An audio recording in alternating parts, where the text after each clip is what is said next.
Top Telugu media. నేను తరంగిణి. ముందుగా బులెటిన్లో హెడ్లైన్స్ చూద్దాం.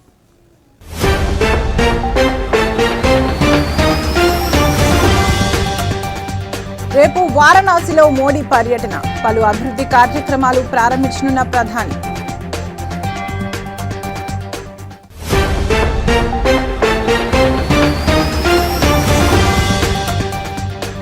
₹17,000 కోట్ల విలువైన రుణాల మోసం కేసు.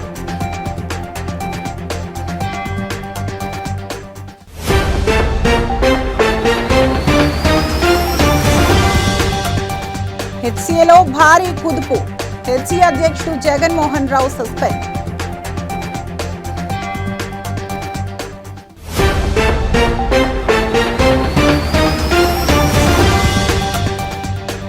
ఏపీ సంచలనంగా మారిన liquor scam case.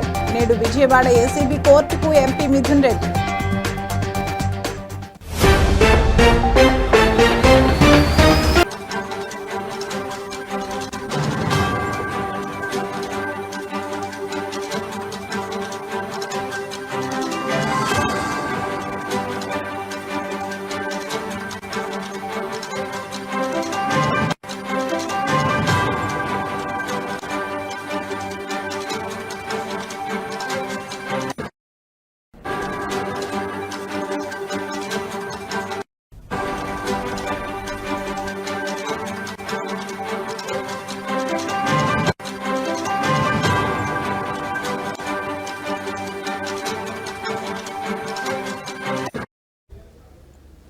Breaking news చూస్తున్నాం. ప్రధాని మోడీ రేపు వారణాసిలో పర్యటించనున్నారు. రక్షాబంధన్ కు ముందు దేశవ్యాప్తంగా రైతులకు బహుమతి అందించనున్నారు. ప్రధానమంత్రి కిసాన్ సమ్మాన్ నిధి పథకం క్రింద 20వ విడత కింద 9.7 కోట్ల మంది రైతులకు 20,500 కోట్లకు పైగా నిధులు బదిలీ చేయనున్నారు. ఉత్తరప్రదేశ్లోనే 2.3 కోట్లకు పైగా రైతులకు 4,600 కోట్లు అందించనున్నారు. ఇందులో వారణాసిలో 2.21 లక్షల మంది రైతులకు 48 కోట్లు ఇవ్వనున్నారు. ప్రతి ఏడాది అన్నదాతకు ₹6,000 చొప్పున 3 విడతల్లో ఇవ్వనున్నారు. ఇక వారణాసిలో జరగనున్న బహిరంగ సభలో మోడీ ప్రసంగించనున్నారు. 2,183.45 కోట్ల విలువైన 52 అభివృద్ధి ప్రాజెక్టులకు ప్రారంభోత్సవాలు, శంకుస్థాపనలు చేయనున్నారు. ప్రధాని మోడీ ఉదయం 10:30 లాల్ బహదూర్ శాస్త్రి అంతర్జాతీయ విమానాశ్రయానికి చేరుకోనున్నారు. ముఖ్యమంత్రి యోగి ఆదిత్యనాథ్, ఇతర ప్రజాప్రతినిధులు, అధికారులు స్వాగతం పలకనున్నారు.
బ్రేకింగ్ న్యూస్ చూస్తున్నాం.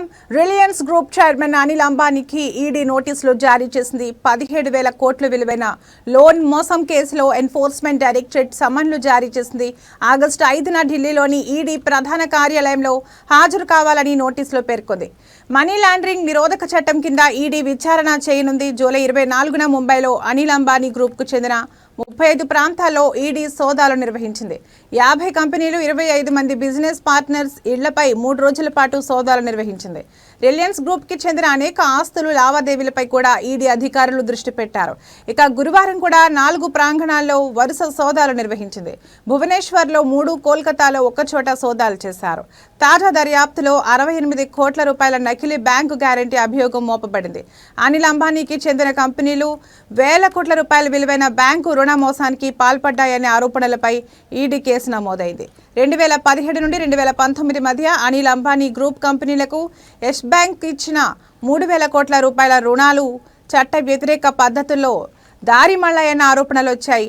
ఆ బ్యాంకు మాజీ ప్రమోటర్లకు లంచం ఇచ్చారన్న అభియోగాలు ఉన్నాయి. రిలయన్స్ ఇన్ఫ్రాస్ట్రక్చర్ తీసుకున్న 10,000 కోట్ల రూపాయల రుణాలను కూడా దారి మళ్లించారనే ఆరోపణలు ఉన్నాయి.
బ్రేకింగ్ న్యూస్ చూస్తున్నాం.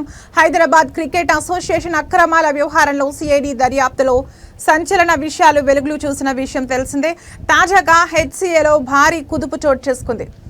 హెచ్సిఏ అపెక్స్ కౌన్సిల్ కీలక నిర్ణయం తీసుకుంది. హెచ్సిఏ అధ్యక్షుడు జగన్మోహన్ రావును సస్పెండ్ చేసినట్లు తెలిపింది.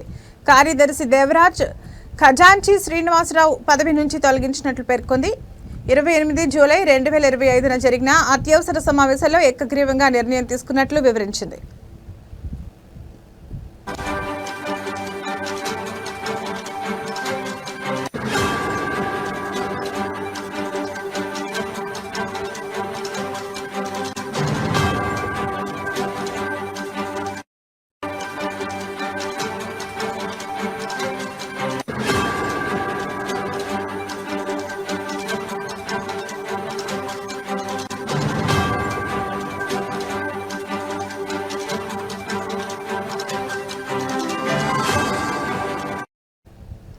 నిధుల దుర్వినియోగం, మోసం, అధికార బల దుర్వినియోగ ఆరోపణల నేపథ్యంలో సిఐడి, ఈడీ సంస్థలు ఆరోపణలపై దర్యాప్తు చేపట్టినట్లు హెచ్సిఏ వెల్లడించింది.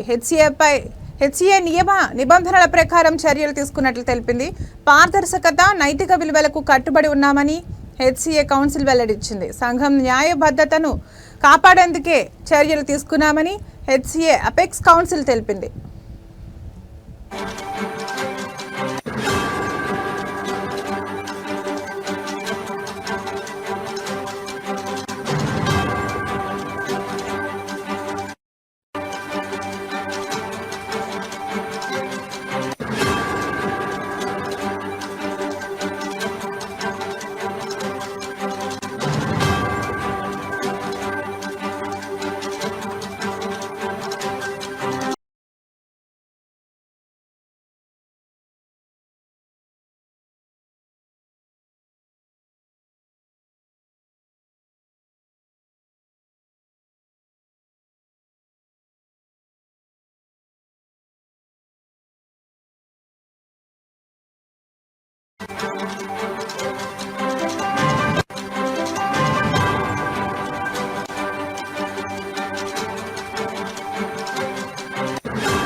బులెటిన్లో మరో బ్రేకింగ్ న్యూస్ చూస్తున్నాం. ఆంధ్రప్రదేశ్లో సంచలనంగా మారిన ఏపీ లిక్కర్ స్కామ్ కేసులో రోజుకో కీలక పరిణామాలు చోటు చేసుకుంటున్నాయి.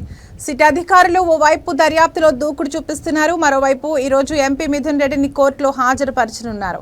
రాజమండ్రి సెంట్రల్ జైలు నుండి విజయవాడ ఏసీబీ కోర్టుకు బయలుదేరారు YCP MP Mithun Reddy. Rajahmundry central jail నుంచి మిథున్ రెడ్డిని రోడ్డు మార్గంలో విజయవాడ తీసుకెళ్తున్నారు పోలీసులు. ఏపీ లిక్కర్ స్కామ్ కేసులో గత నెల 20వ తేదీ నుంచి రాజమండ్రి సెంట్రల్ జైల్లో రిమాండ్లో ఉన్నారు మిథున్ రెడ్డి. అయితే ఇవాళ్టితో రిమాండ్ గడువు ముగుస్తున్న నేపథ్యంలో ఇవాళ విజయవాడలోని ఏసీబీ ప్రత్యేక న్యాయస్థానంలో హాజరుపరచనున్నారు సిట్ అధికారులు. ప్రత్యేక వాహనంలో ఎస్కార్ట్ పోలీసులు మిథున్ రెడ్డిని రాజమండ్రి సెంట్రల్ జైలు నుంచి రోడ్డు మార్గంలో విజయవాడ తీసుకువెళ్తున్నారు. రాజమండ్రి సెంట్రల్ జైలు నుండి బయలుదేరిన సమయంలో జైలు వద్ద భారీగా పోలీస్ బందోబస్తు ఏర్పాటు చేశారు.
బ్రేకింగ్ న్యూస్ చూస్తున్నాం. రాష్ట్ర వ్యాప్తంగా సంచలనం సృష్టించిన సృష్టి ఫెర్టిలిటీ సెంటర్ కేసులో కీలక పరిణామం చోటు చేసుకుంది.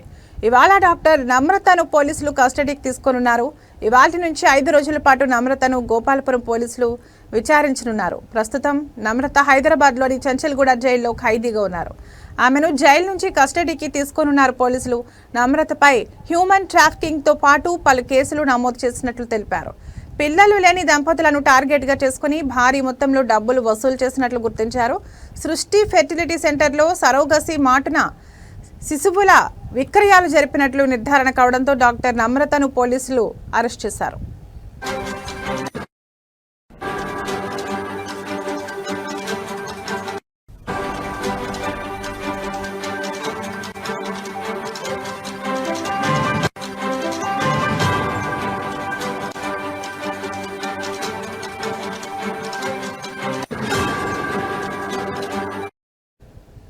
కొన్నేళ్ల క్రితం సృష్టి ఫెర్టిలిటీ సెంటర్ పేరుతో ఓ కేంద్రాన్ని ప్రారంభించిన డాక్టర్ నమ్రత పిల్లలు లేని దంపతుల లక్ష్యంగా సోషల్ మీడియా ద్వారా తన కేంద్రానికి విస్తృత ప్రచారం చేసుకున్నారు. యూట్యూబ్, ఇన్స్టాగ్రామ్, ట్విట్టర్, ఫేస్బుక్ ద్వారా రకరకాల వీడియోలు, పోస్టులు చేసేవారు. టెస్ట్ ట్యూబ్ బేబీ, సరోగసి విధానాల ద్వారా తల్లిదండ్రులు కావాలనే కోరికను తన ఆసుపత్రిలో నెరవేర్చుకోవచ్చని ప్రచారం చేసేవారు.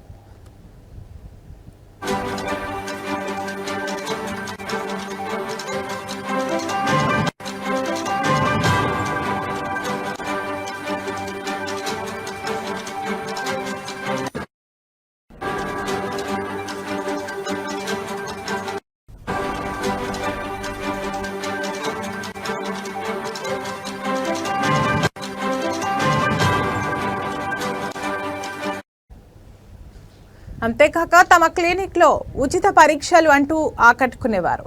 డిజిటల్ ప్రచారంతో సృష్టి ఫెర్టిలిటీ సెంటర్ పేరు మారుమోగేలా చేసి పిల్లలు లేని దంపతులు క్యూ కట్టేలా చేసుకున్నారు.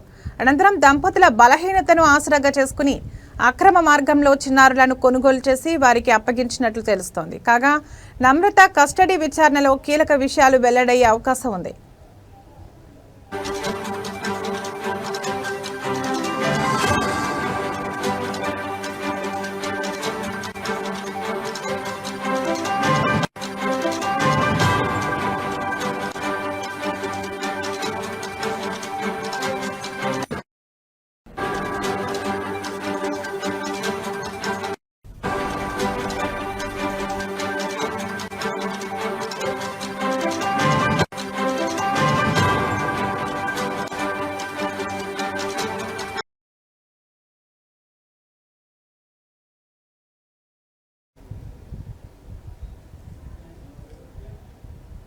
టాలీవుడ్ రౌడీ బాయ్ గా తనకంటూ ప్రత్యేక స్థానాన్ని సంపాదించుకున్న విజయ్ దేవరకొండ కింగ్డమ్ మూవీతో ప్రేక్షకుల ముందుకు వచ్చాడు. డైరెక్టర్ గౌతమ్ తెన్ననూరి దర్శకత్వం వహించిన ఈ మాస్ యాక్షన్ ఎంటర్టైనర్ జూలై 31న రిలీజ్ అయి పాజిటివ్ టాక్ సొంతం చేసుకుంది.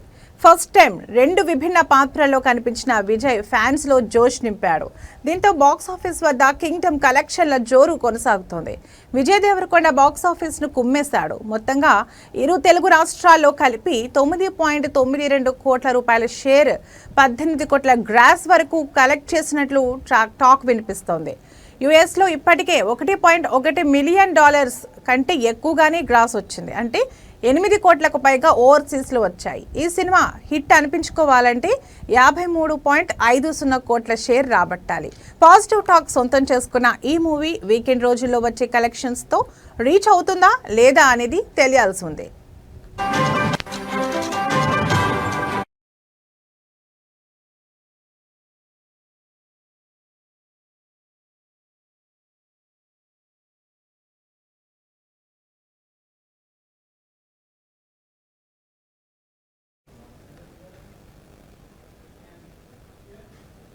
లండన్లోని ఓవల్ మైదానం వేదికగా ఇంగ్లాండ్తో జరుగుతున్న 5వ టెస్టులో భారత జట్టు తడబడింది.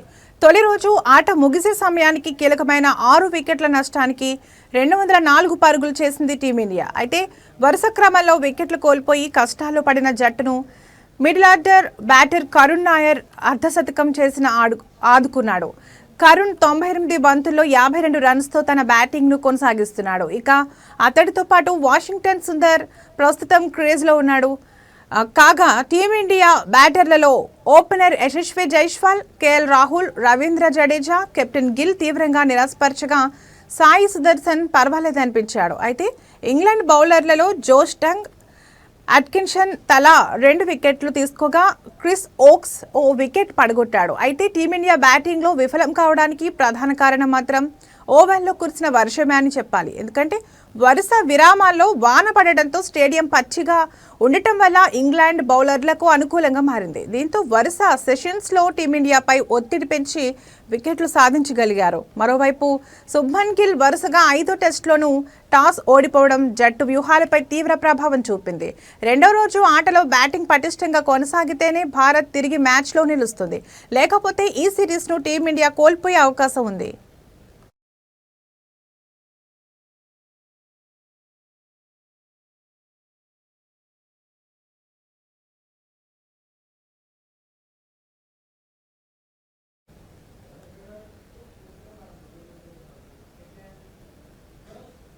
ఇవి ఇప్పటివరకు నా బులెటిన్ అప్డేట్స్. మరో బులెటిన్లో మళ్ళీ కలుద్దాం. నమస్తే.